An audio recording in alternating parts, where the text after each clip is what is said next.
Hello and welcome to another episode of the Top 3 Pen series. My name is AppelBoom and every Monday we post a new video about the personal top 3 pens of famous pen people. If you don't want to miss out on a video, subscribe to our YouTube channel today.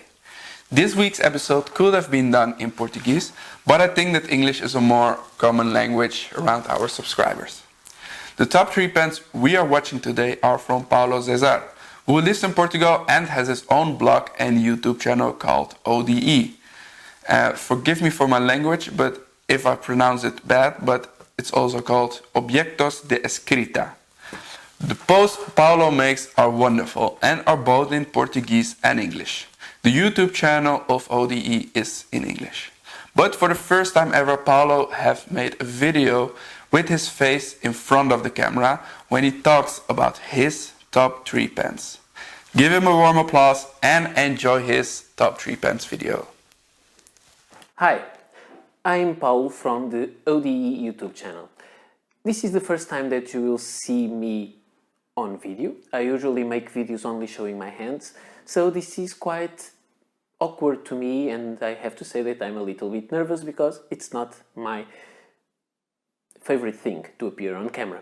But I have got this very nice invitation from AppelBoom to be a part of his 3 personal pen series, and I thought, why not? That is an honor to be invited by him. So I decided to go into this video and to show you 3 of my personal pens.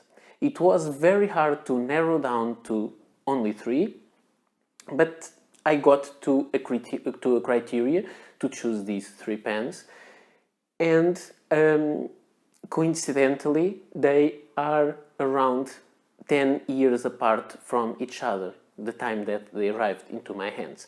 And so let's start with the first one.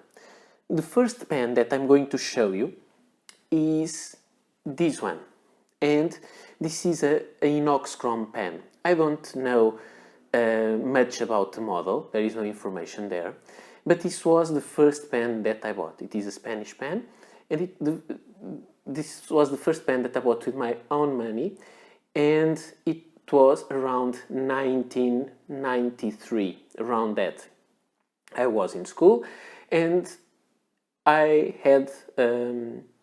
liked to write with fountain pens. I already had 1 or 2 that some people gave to me, my family, but this was the first that I bought with my own money, and I like to put down the comments, the notes on the school, and also some private thinking and all those teenage writing stuff. And I even started with this pen my kind of literary interest in writing. So this pen was my first pen, quite thin and this purplish blue. The second pen came to my hands around 10 years later, and this pen was from my grandfather, and I got it when he passed away. This pen is, all of you know this pen. This is a Parker 51, and it is quite famous. It is a famous model, and it is very important to me because the pen belonged to him. You can see it has lots of dings and dents on the cap. The finishing the gold plating is all worn out, so it's not in a very good condition anymore. And the nib is a little bit twisted because of his writing style, but it is smooth, so there's nothing, I don't want to straighten it up. And the most interesting thing is that it has his name engraved. It was engraved in white, but I just revived the letters because I want to remember him.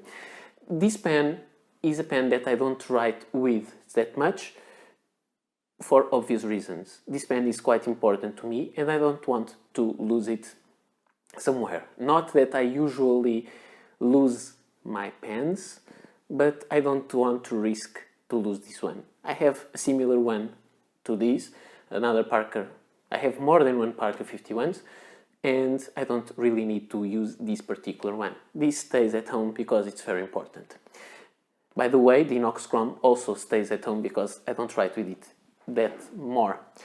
And then the third pen is another special pen that I got around 2013.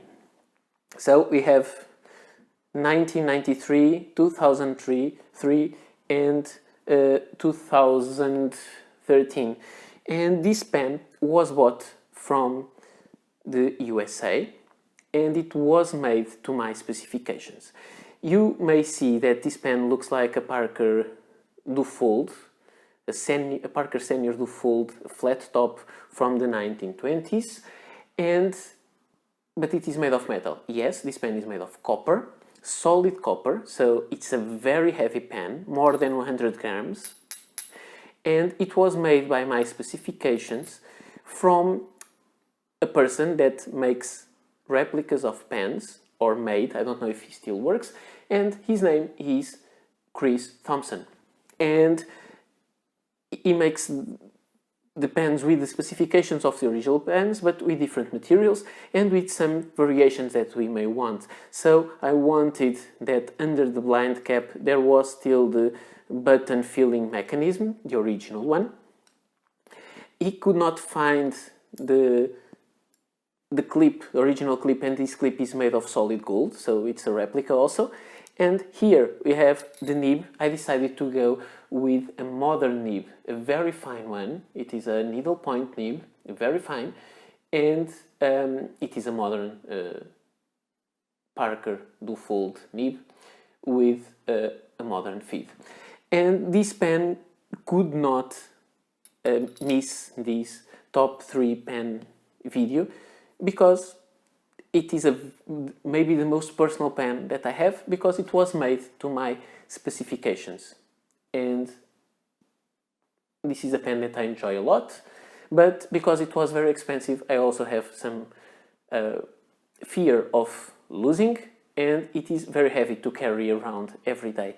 But from time to time, I take it with me. I ink it up and take it with me because it makes me have a lot of pleasure to hold such a heavy beast in my hands.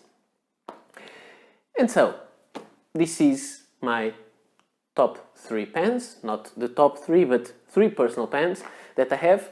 I need to thank Mr. AppelBoom for inviting me to participate in this video series, and thank you all for watching. Bye.